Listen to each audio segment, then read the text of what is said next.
Hello, everyone. This is Tom Fox back for another episode. And today I have with me fellow Wolverine, Tori Reichman. I've had Tori on a couple of podcasts. They've always been great.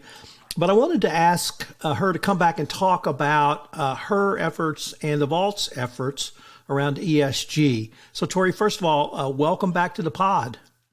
Thank you, Tom. It's so good to be back, and it's lovely to see you again. So, Tori, could you tell us your professional background and then bring us up to date with what you're doing these days? Yeah. Okay, let's see. Well, I've always worked with organizations to help build trust and bridge the gap really between the employee and the employer.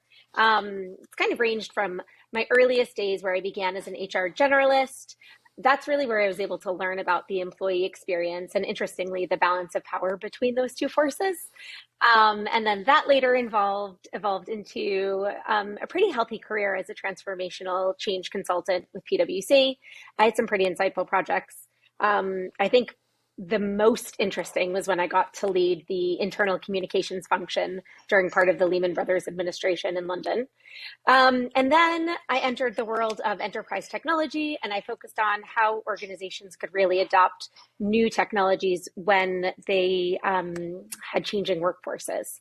So I think that's probably everything that I did until Vault. And then now I love my job. So I'm currently the Chief Customer Officer at Vault Platform. It means that I'm responsible for how we delight our customers and provide them with an unrivaled experience from their first interaction with Vault all the way through the entirety of our relationship with them. So, Tori, you've already said a couple of things that intrigued me. One was the emphasis you had on the word trust in the employment relationship and how the various roles you've had over the years have not only convinced you of the importance of that, but how you've been able to bring that concept to a variety of industries and different companies, and how you've done that or doing that now and have done that at Vault. And one of the reasons I wanted to visit with you on this podcast series is exactly because of that background. I've talked to climate folks, I've talked to governance folks, I've talked to compliance folks, but you really have that. One person said ESG is actually spelled P because it's people. You have that people background. So I wanted to maybe start with, from your perspective, what is ESG? Yeah, so I'll give you a definition and then kind of talk about how we see it. But according to the Ethics and Compliance Initiative, so the ECI, ESG is broadly defined as a constellation of corporate performance metrics across three non-financial dimensions. So the first is the E. It's the impact on the environment of both you and your supply chain. The second is the S, which is the impact on social institutions and human relationships. And that's exactly where the employee-employer relationship comes into play. And then the G is the way in which an organization governs itself, how it makes decisions, and how it uses its voice for good. There are also some specific approaches to data for an internal auditor, but I am very, very much not an internal auditor, so I'm not going to delve too deeply into that one. But yeah, that's how I understand ESG and kind of how we use it as a framework for our business. So let's focus on the S a little bit. And how do you see the employment relationship either squarely in the middle of the S or perhaps at the top of the pyramid of the S? Or how do you really see that really from, your professional background? Yeah, so I think it's the way that an employer really embraces employees' expectations of themselves and of the business. So the people who work in organizations expect their companies to really embed ESG principles in their way of working, whether it's internal in the business and how they operate or how they interact with society. And when it comes to employees believing in their organization, they often look to the company's ESG strategy to evaluate, do I believe my organization is living its values to the rest of society, to these social constructs where we've said we want this organization, where I as an individual believe that my organization is going to deliver against this framework and really have a positive net impact on society. Tori, in a prior podcast, we talked about your work, your evangelism at the Vault. And it wasn't about hotlines. It wasn't even speak up. It was really having an entire culture where people felt safe to speak up, but management listened. It was really a two-way street. And you've really advocated that, I think, throughout your career, but certainly since the time I've known you during your work at the Vault. And how do you see that work as going directly into the S, whether it's trust, whether it's somebody listening, whether it's somebody actioning that listening, or whether it's just an entire culture? Yeah, I think your focus on it being part of the culture is very much what it is. So I'll give you an anecdote that actually one of my customers told me recently. They're a large global organization. They have both corporate offices and front office retail operations. And they embed ethics in everything that they do. So as a new hire to this business, you go through an ethics session, which is, I think, the better part of a week. And every onboarding session that you partake in during that first week is really ethics is really brought to life and how the company wants you to behave in a variety of situations. So they actually bring it to life by simulating different situations that you may find yourself in as an employee of this business. And then they let you, in a very practical way, test out what the right thing would be to do in that situation as it aligns to the business's ethics. They then go a step further beyond onboarding, and then they integrate this type of training all through their life cycle. So at various points of your relationship with the company, they'll go through another set of trainings. Now, that's wonderful, but what really struck me was we were having a conversation the other day, and our champion said to me that employees will use Slack. They will say that they have experienced some form of misconduct. They won't say what, but they will say that they've experienced some form of misconduct, something that doesn't align with the company's ethics. And they ask what they should do about it. They have other employees respond and tell them to put it in Vault.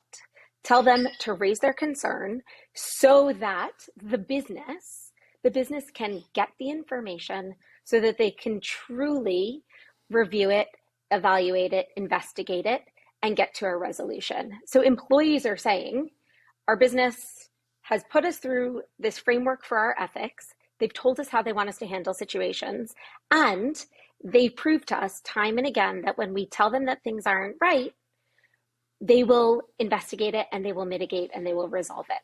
And for me, that's where the culture piece comes in. It's really a business acting on the frameworks that they set out, acting on what they say, not just in putting a really well-worded strategy into place, but they really demonstrate it through the way employees live and work on a daily basis. Tori, that really leads into the next area I wanted to explore with you, which is a tech solution, how data is an important part of ESG, but it's not simply putting it in a spreadsheet and having it sit there.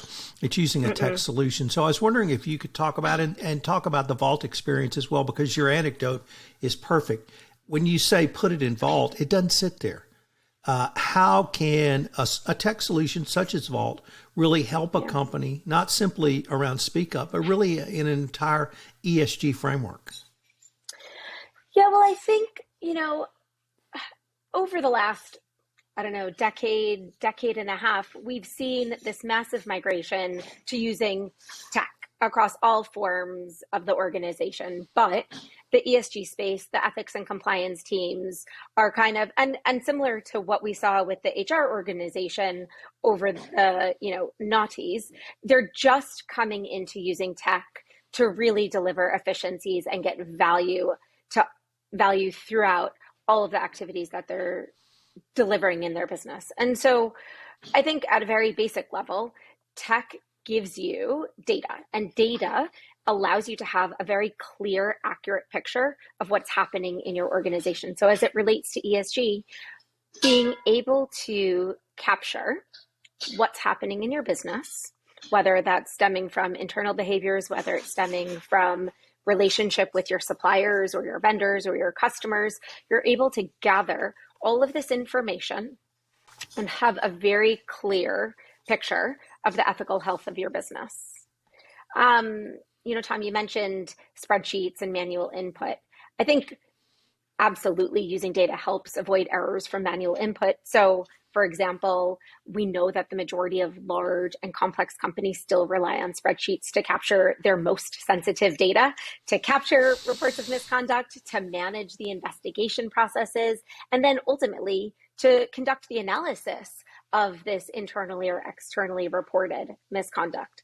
There is huge room for error in all of those manual activities, and using technology to both capture the cases as well as manage the investigation, as well as look at the picture holistically, helps a business mitigate and even prevent against a range of biases that could come into play when you're evaluating a case or when you're analyzing the performance on a whole.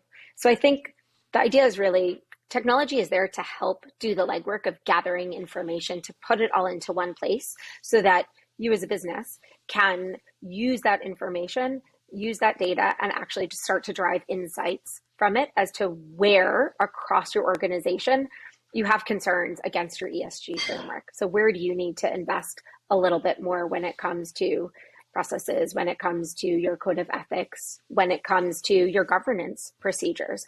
All of this can be surfaced when you have a holistic picture of what's taking place across the business. Tori, the S encompasses obviously quite a bit. It can be speak up. It can be DEI. It can be fairness in not simply the hiring process, but the promotion process. It can be unconscious bias.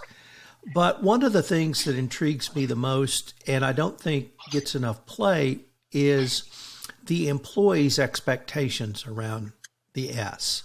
And the difference in generations, I think, is a fair starting point.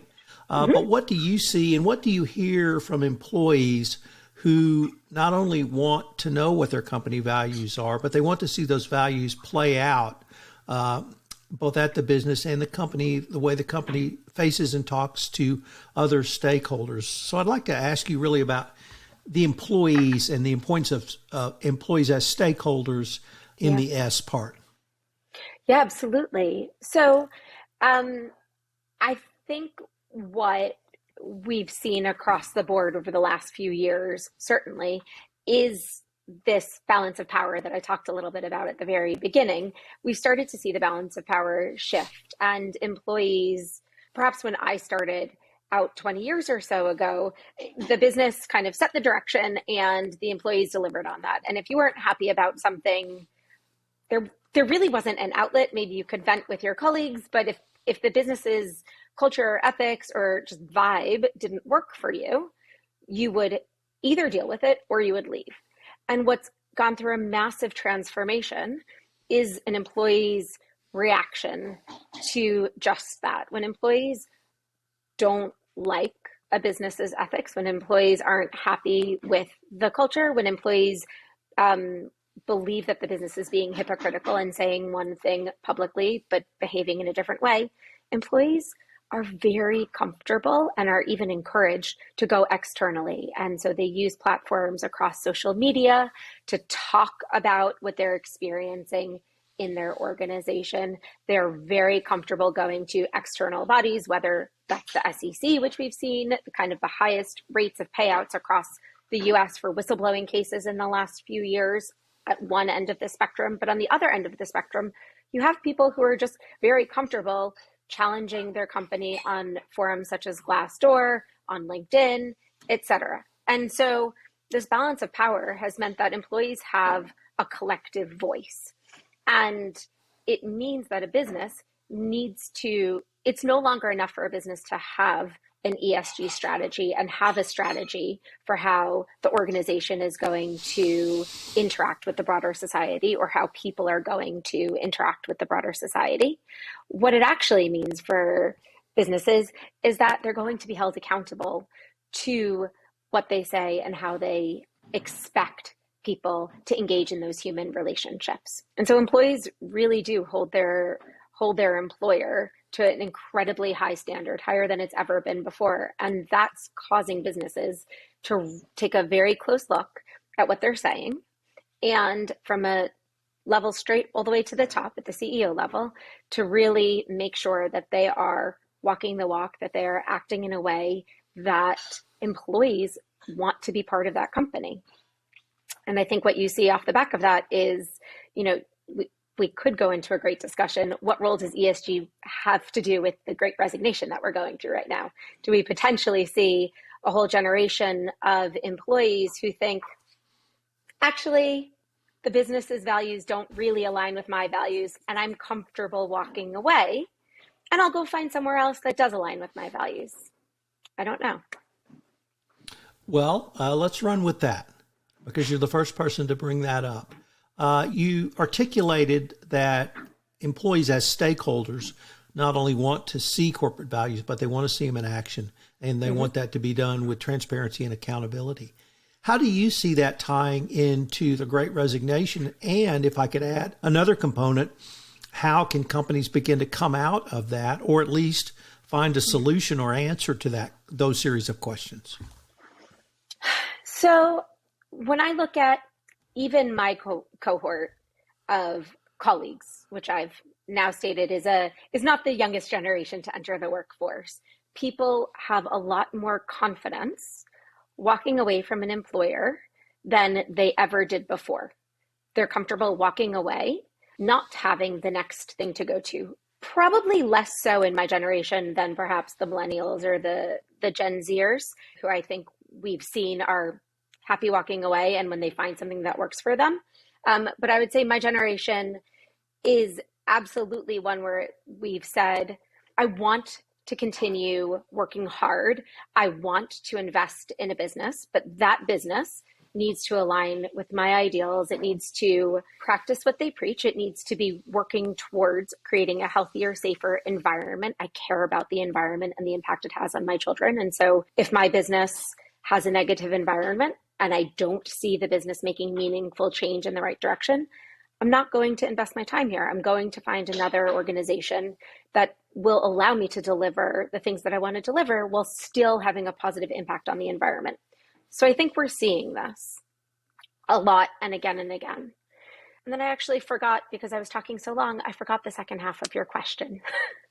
So actually, let me then posit this. Okay. Because it strikes me that the pandemic, COVID-19, when literally we're on a worldwide lockdown for multiple months, sometimes into years, could that have been really the moment when it changed? Because we all literally were in a giant timeout.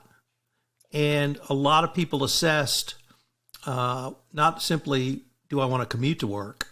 Or do I want to stay at this job? But what are really the values? And would it be even fair to maybe think that because we were in the shared experience of literally working from home, being alone, being isolated, whatever it was, whether we were married, family, or other situations, could that have been maybe a turning point, not simply for ESG, but the Great Resignation, and all of these factors came together that it really sort of came out? Or do you see it maybe in a different way? No, I absolutely see it the way that you described. It was a moment where people were able to pause and take stock of what's important to them and think about how they want to spend their time, what is going to be meaningful, where can they have a meaningful impact.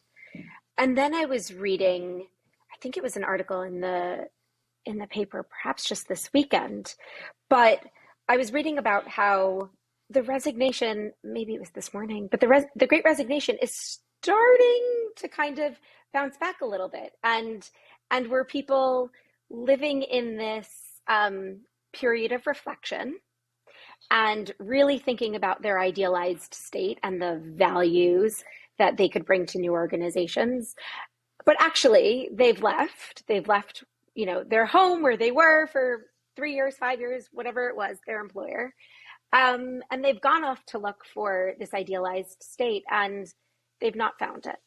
And actually, the article was talking about how perhaps we've all been, very focused on looking inside and trying to find out what's meaningful and important to us. But actually, businesses are businesses, and you're going to respect certain ethos of a business. You're going to respect certain values of a business.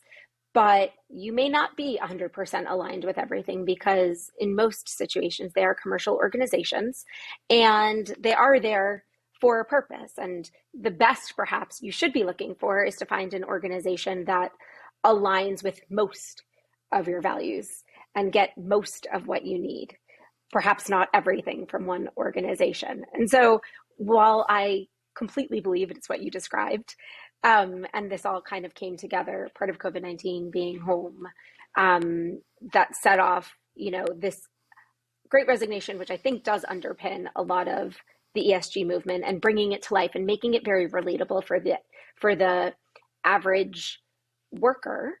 I also think if you look across the spectrum, we're starting to see a lot of people went very far in saying, if I'm not finding the exact, let's call it the ESG strategy that I want in my employer, it's not the right place for me. And now people are starting to think, well, actually, maybe it doesn't have to be perfect. Maybe it has to be good. And maybe good is better than what I had pre-COVID-19. So I get more of what I need. But this idealized state, maybe it isn't such an ideal after all. Maybe there is a bit of give and take. So yeah. Well, you should never let the perfect get in the way of the good. That's certainly Exactly. a well-known legal maxim. But what I was going to ask is, could it have maybe been a little bit different focus, which is companies recognizing there was the Great Resignation going on, and that I think is fairly well documented, responded in a way that answered some of those concerns. And part of that was through their ESG approach, and part of it was through really listening to their employees, and that really companies responded in a way that people, once they realized they're not going to find the perfect situation, they said, well, this is a good situation. And companies themselves saw a problem or had a problem and then worked to remedy that problem or put a solution in place. Would that also be something you would consider? I do think so. And the reason that I think that's quite a likely explanation of how we've gotten to where we are is because through all of this, the thing that kind of brings it all together is the quest for quality talent. And when you've got quality talent, those individuals have the ability to hold their organization to high standards, and the organization cares because they want to retain that top talent. And so I think all of these factors came together. And whereas when I started out, organizations were very reluctant to change. My job was a change management consultant for a long period of time, right? Like you needed people to help you help you go through a big transformation. And while those roles are still incredibly important and valuable because change is hard, I think there's an interest in and a willingness to change and evolve and transform at an organizational level that I didn't see previously. Now you see it coming from the board. You see it coming from the audit committee. You see it coming from external stakeholders and investors. And then you see it coming from employees. So historically, employees didn't want to change because it meant they had to do things differently. And change is hard and it's frustrating and it doesn't always work out the way you think it's going to. But I think now, because employees want change and organizations are saying, we know we need to change in order to deliver on the promise that we're making to you on this covenant so that you stay our employee. I think there's this willingness to evolve and to grow. And ultimately, coming back to where we started, to have really strong, positive ESG strategies and approaches in place that businesses can start to deliver against in a meaningful way that would have been much more difficult 15 years ago.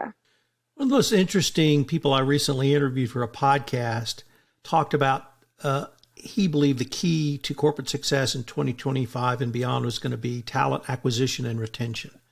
And he said that because with the increase in technology, the demands for talent who can interpret that technology and, more importantly, action that technology will be more important. And the companies that will have true success will be made up of people like that, emphasizing people using technology, not the other way around. So I was really interested to hear you say that as well. And I frankly I don't think talent acquisition and retention gets any play in the S of ESG, and it certainly sounds like it should.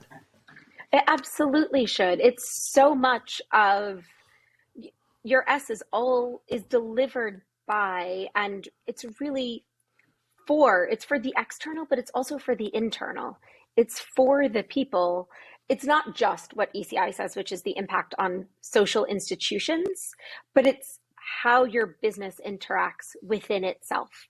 And it's those interactions and how we deliver on those interactions that attract new folks. And it's what keeps them staying. And so it's evolved way beyond, which I heard in one of your ESG podcasts. It's evolved way beyond corporate social responsibility days, right? Everybody takes 8 hours and you go and you donate some time. This is a full way of working. This is who are the suppliers that your business invests in, right? Not just pays, but actually which suppliers do you invest in your precious time and your resource? Who do you encourage your employees to build relationships in? Who are the types of customers you go and seek out to become part of your organization's community? And I really think it all comes back to attracting just incredible talent that you can retain. And that retention, organizations can no longer take that retention for granted. Right? They need to give something back. And I think that something back is the covenant of the S. Tori, looking back over your career as you have described it from your time in Ann Arbor, so I've got to mention that again, going forward. I love it. And yes. But I really see almost a straight line in the things you have articulated that employees want, that employers need to implement. And now, as we sit here in recording this in May of 2022, it's firmly really implanted in the S of ESG. And if you see that same line, whether it's straight or perhaps a little meandering over your career, could I maybe ask you to look down the road a little bit? And do you see this becoming increasingly more important as well? Absolutely. I think if I look to some of the newest vaultees, so some of the newest folks to join my organization, the reason they're coming to us is because they are mission aligned. And I look at their peers and we talk to recruits and we try and understand what is their social circle like, what's important to them and what's important to their broader network. And people are constantly seeking out organizations where they have mission and value alignment. And so I think absolutely in the very near term, we're going to continue to see that because we have a generation of people who are growing up terribly worried about what's going to happen in the environment. I mean, in a very basic level, I went to the IMAX this weekend at the Science Museum and we saw a beautiful planet, which is about an hour long, and we took our young children who are 6 and 4, and our 6-year-old sat there after the show, after watching what's happened to the Earth from space over the last 5 years, and starting to see the way the environment has changed and see the way that the green across the Middle East and Africa that had kind of been there many, many, many years before in Malaysia, how that's all starting to turn brown, and even into parts of Africa where there had been green, it's all starting to turn brown. And so we've got this very young generation that's growing up now and people who've just entered the workforce that care deeply and are very worried about what's happening to the environment. And that's the E piece. And so they're looking to join organizations where they feel like they can have a positive effect on the environment, where they feel like their social needs are being met, the values that they've been raised with or the values that they want to go out and deliver up in the world. They want to give their time to an organization that reflects those values and that continues to carry out and deliver them. So I very much think this is going to be, this is going to continue over the next 5 years, probably even a bit longer. Tori, unfortunately, we are near the end of our time for this episode. But before we leave, I was wondering if our listeners wanted any more information on yourself or the Vault or any of the topics we may have touched on this podcast. What would be the best way for them to find out? Absolutely. So you can email me directly. It's Tori at vaultplatform.com. So it's Tori at Vault, VAULT, PLATFORM.com. You can find me on LinkedIn. It's Tori Reichman, Reichman. Vault also has a LinkedIn page. So you can just go onto LinkedIn and look for Vault Platform. Or if you get in touch with Tom, I am sure he will know how to put you in touch with me.